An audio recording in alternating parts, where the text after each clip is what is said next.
Welcome back. Residents of Kinshasa in the Democratic Republic of Congo are recounting their ordeal after landslides and flooding in the past week killed 45 people, leaving thousands homeless.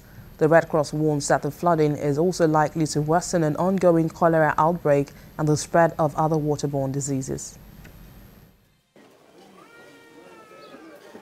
This neighborhood near central Kinshasa, the capital of the Democratic Republic of Congo, is in ruins after days of flooding that left 45 people dead and more than 5,000 homeless. That's according to the local Red Cross. Everest Kazadi says he has lost most of his belongings, but counts himself lucky because he managed to save his children. His neighbor's 5 children died in the floods. J'ai tout perdu. J'ai tout perdu, mes diplômes, les habits. I lost everything because of the floods. I was thinking, if this had happened when I was at work, where I often sleep, if I had not been at home, I would have lost my children. But I was at home. I was able to get out with my wife and children. Officials say heavy rains began late on Wednesday and continued through to Sunday last week, sweeping through homes, collapsing walls, and causing landslides through many parts of the city. The World Health Organization says the flooding is also likely to exacerbate an ongoing cholera outbreak, the worst seen in Congo DRC in 20 years. The government blames last week's flooding and blocked drainage caused by unauthorized settlements. Jambo Kambanza is the president of the Government Infrastructure and Development Committee. What we must especially keep in mind is that, according to the report, I think almost 75% of Kinshasa's districts are self-built. That is, in general, there is no viability.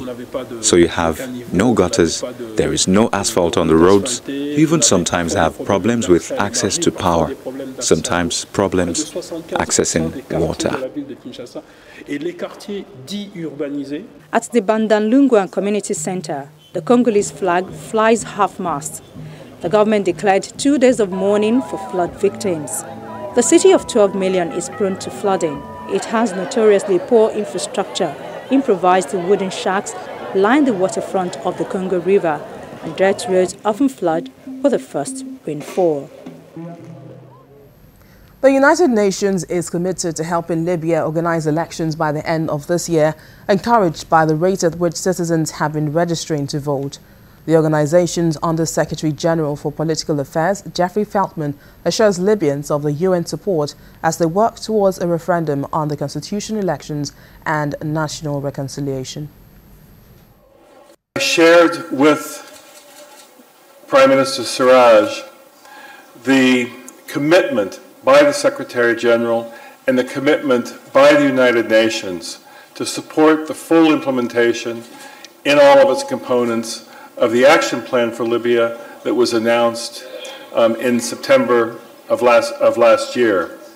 The Secretary General is committed to supporting the people of Libya as they work toward a referendum on the Constitution, as they work toward elections, and as they work toward local and national reconciliation.